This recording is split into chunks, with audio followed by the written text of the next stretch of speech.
starting the long journey home from Sweden. It's been an amazing 3 months, but we're going to make a brief stop over in London before we get back to meet another tech tinkerer.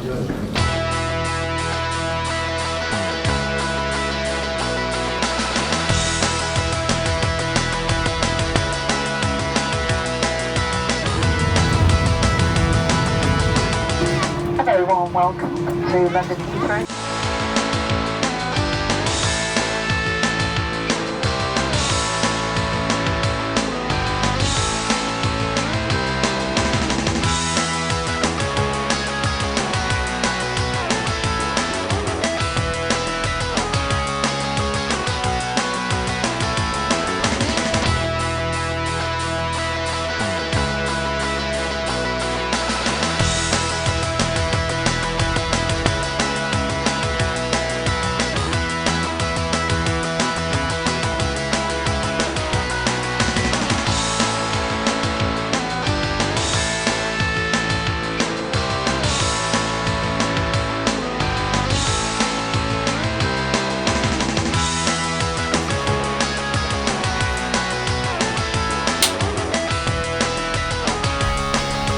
Well, Techwen. Yeah. Owen Crisp, the man himself. In the flesh. It's fantastic to have you on Greenham Gaming today. It's an honour. How does honestly. it feel to be in front of the PC, smoking deviant that is Greenham Gaming? Honestly, it's an honour for myself, having watched the channel and been a part of the audience since 2016. I'm really grateful to have this opportunity to, meet you in person and speak to the audience. Well, I'm honoured to have you here, and I'm honoured to be let into your world. And I hope if you haven't already subscribed to Techwen, that you are now, because there is a fantastic video in the works. There is indeed. That I have done my best to help with as well. So this series, PC Stories, is all about telling the untold stories of PCs. I feel like people's stories are told a lot, but PC stories aren't really told too much. I always see these stories in the comment sections of my videos, where someone will say, I had a Dell like this, I had an HP like this, and they tell their little PC story there. And I just thought, how amazing would it be to have a series all about people's stories and their PCs. So our first question I want to dive right into, what was the first family PC that was in the house? Tell me about it. So thinking back, we had a variety of different machines sort of floating around at the time. My dad was self-employed around that point, and absolutely relied and loved Dell Dimensions. So at one point we had 3 identical machines kicking about, the Dell Dimension 8400 series. And while that may have not been the first family PC we had, obviously I was born around a time where having a family PC was pretty commonplace, or getting to that point where it was commonplace. So yeah, we had Pentium 4 machines, but the system that I remember using most as a family PC itself was the HP TouchSmart. Exact model number I cannot remember. Yeah, that was a fun machine to play with. Had Vista on it from my memory. Had a little stylus in the top that you could pop out and draw on the screen with. But yeah, that was my first taste of computers back in the day. The one I used most after that, at least, was the HP P6000 series. A pretty underrated and underwhelming Athlon X2 system from HP, and it blew up a power supply twice, which was quite an interesting one. Not once. No. Twice. Yes. Yeah, one power supply blow up was not enough. Exactly. For a PC. No. So that one quickly bit the dust. But yeah, those 3 kind of combined made up a childhood PC for me. With my first computer, it got donated to the local museum. What? Not as a museum piece, but as sort of like a PC that they could use their signage with. Their like presentations around. So they had a big beefy Pentium 4, controlling all their digital signage. I actually love that. I love the idea that a Pentium 4 is still doing like an important job. Yeah, exactly. I love that. It wasn't in the best condition, but I was still sad to see it go. So about 2 years ago, I embarked on a journey to Portsmouth here in the UK, which was about 2.5 hours. And then I went and picked up the exact spec and everything of my old computer. So this isn't that machine, but this is the same spec as what it was. Yeah, because it was a machine that held so many memories to me. It's where I started my channel from. And yeah, I mean, this... Look at it. This is where it all started. I missed that. Yeah, you got the hidden USB the little ports. hidden ports tucked behind. Look at it. It's gorgeous. I feel like it's not this way. These are funny. They're like a car hood. Yeah, exactly. Yeah, the clamshell delves. Yours is in amazing condition. Yeah. It's immaculate. There we go. Wow. So I was always meant to make a video on this machine, why it was important to me. I never got around to it. It's obviously still something that I want to do because I went and picked up this machine for a purpose. Not only just for nostalgia. But yeah, I mean, this is where it all started. So 3.4 gigahertz P4 over here. Yeah. I think this one's got about 4 gigs of RAM, so it's actually better than my one was. Powerhouse. Yeah, I was dealing with about 256 megs. Powerhouse. So yeah, that was a long while ago. And what graphics card do we have in there? Now, that is something that I am not sure about, so we'll have to... This is the thing I love about Dells at the time, how toolless everything is. Oh yeah. Just slide that back, and then boom, the graphics card is out. Just like that. Yeah, so what have we got here? We have got... Are you ready? Oh yes. Yes. We've got the Radeon X300 with 128 megabytes of VRAM. The X300. Yeah. You know what? It would run Doom 3. Yeah. It would. Would it run? Well, that's another question. It would run it though. What was the first PC that was just yours, right? Because we all can think of the first PC that was the shared one, or the hand-me-down, or the one that we were given and it was kind of beaten up.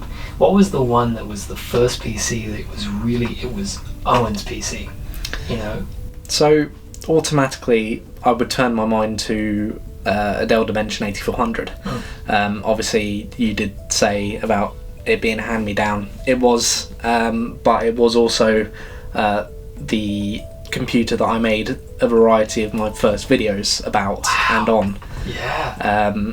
I didn't know much about computers at the time. I started this channel, or my channel, when I was 8 years old, which was very young to be in front of a camera, but we'll digress from that. It still started and led to where I am now. Yeah.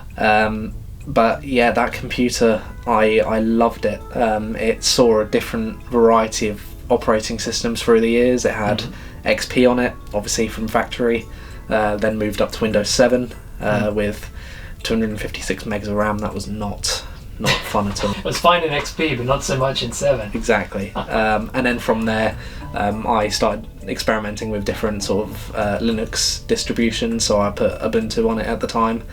It's the Dimension, and guess what it's running? Ubuntu 13.04, I believe. And yeah, it gave me my first taste of having a computer in my bedroom, which was a crazy concept to me at the time. But yeah, had a little 17-inch Dell monitor hooked up to it. The classic PS2 keyboard. Fantastic machine. So my next question is, what was the first PC you upgraded or tinkered with? But is that same Dell, or was it a different PC that was the first one you laid hands in? No, definitely a different PC. So my brother, back in the day, when it was still new, purchased a FX 6300 system from CyberPower. Yes. So at the time came with a 6750 with 8 gigabytes of DDR3 memory and the FX6300 as mentioned previously, and that did him very well up until he finally upgraded to Skylake. That was handed down to me, and I was getting more in depth with my computers and stuff at the time. I sort of dug my hands into that. I changed components around. The poor 6750 had died. I was running 3 screens on it, you know, pushing it to the limit. I had an infinite, Infinity. Yeah, that's it. You know, running Minecraft across 3 screens. Oh no, on a 6750, Owen. Yeah. Oh, the poor 6750. I thought I was balling at the time, and then it died. Pushed too hard. Yeah, it was back to onboard video ports for me and 1 screen. And then later on down the line, the upgrade I did to it was a R7 260X. What is a graphics card that you have great memories with? It was the GTX 780. Oh. That was another hand-me-down component. My brother had upgraded to the 1080 Ti, and I gave that 780 a new home. And it appeared in a lot of videos on my channel because, you know, not working and being a student in secondary school, I didn't have a lot of money, and any component that I could get my hands on was a massive upgrade for me. But yeah, that 780 saw numerous benchmarks within other machines. It saw numerous hours of obviously gaming myself. I pushed my 780 to the limits by playing Gary's mod. Yeah, so a lot of the RP servers, that's what I was into.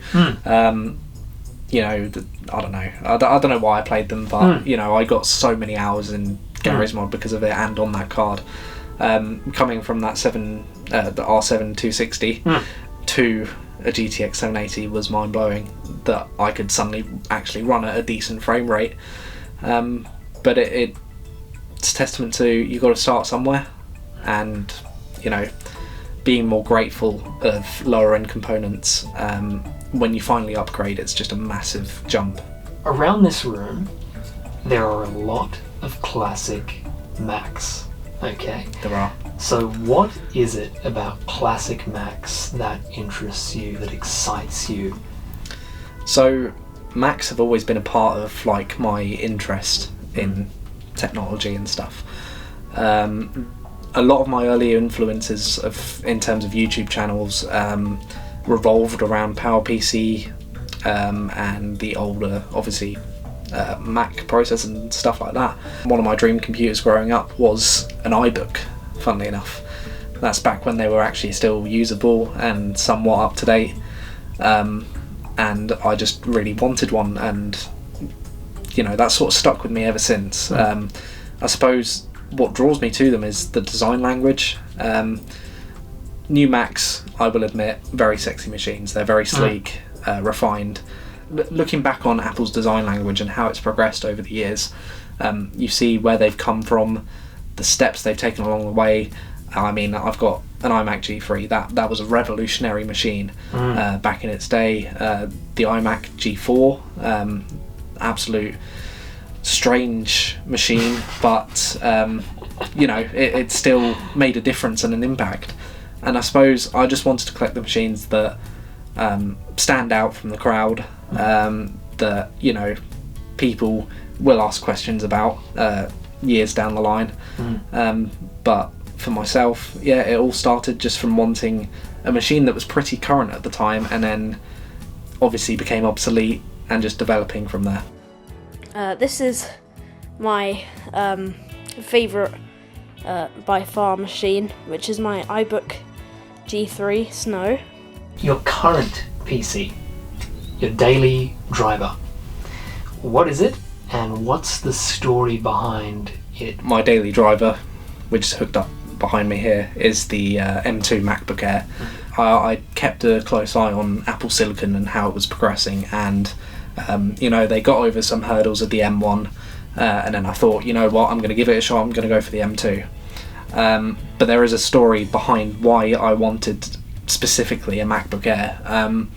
You know, from a young age, obviously I wanted the iBook, but really you know, since they were brand new back in 2014, I had it in my head that I wanted a MacBook Air with that really thin razor thin edge to it. They were just really great looking machines. You know, I just absolutely lost it over having a Mac, and it didn't come for years after, until I finally thought, you know what, I'm going to invest in something that is going to last me, that is easy to use, really nice looking machine, For sure. because I could afford to finally.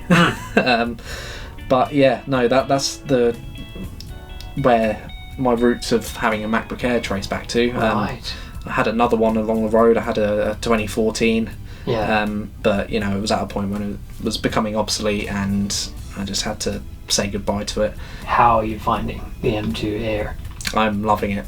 It is a fantastic machine.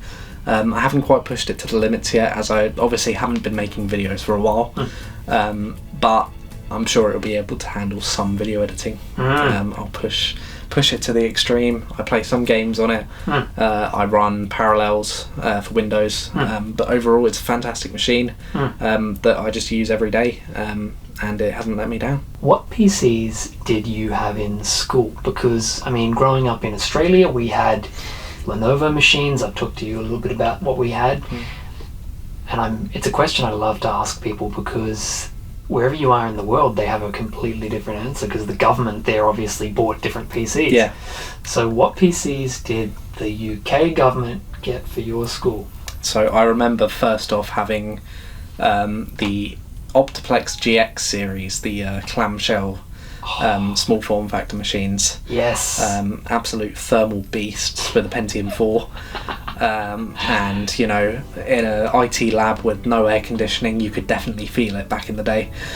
That ambient heat of the Pentium 4. Exactly.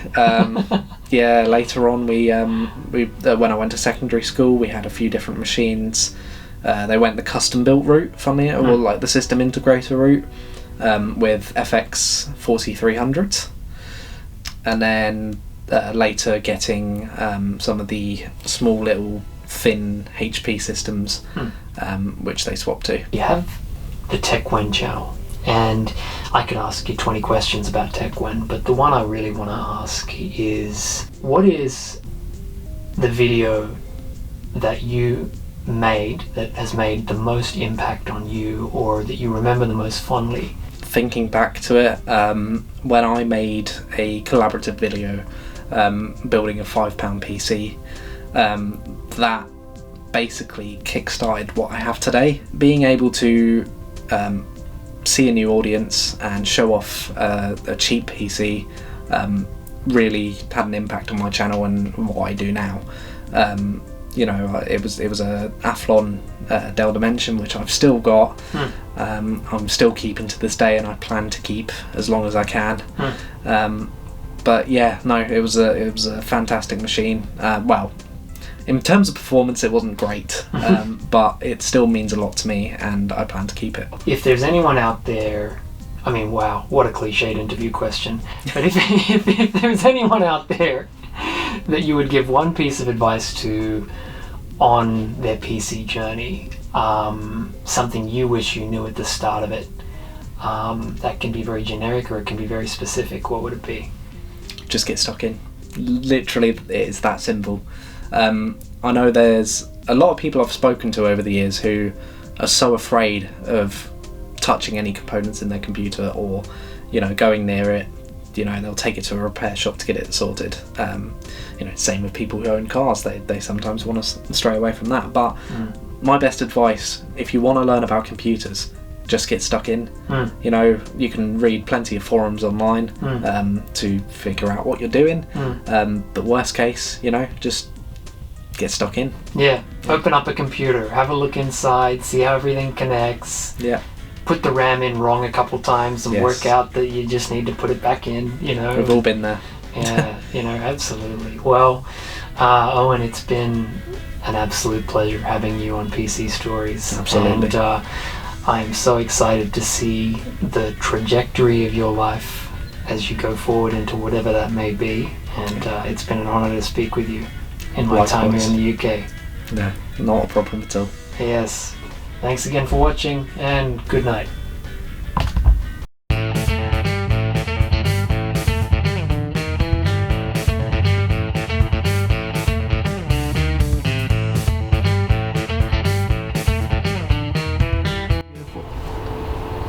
And you got the proportions of the AMD logo perfect. Oh yeah, no, I went all out. I got the bit of cardboard, cut out the template,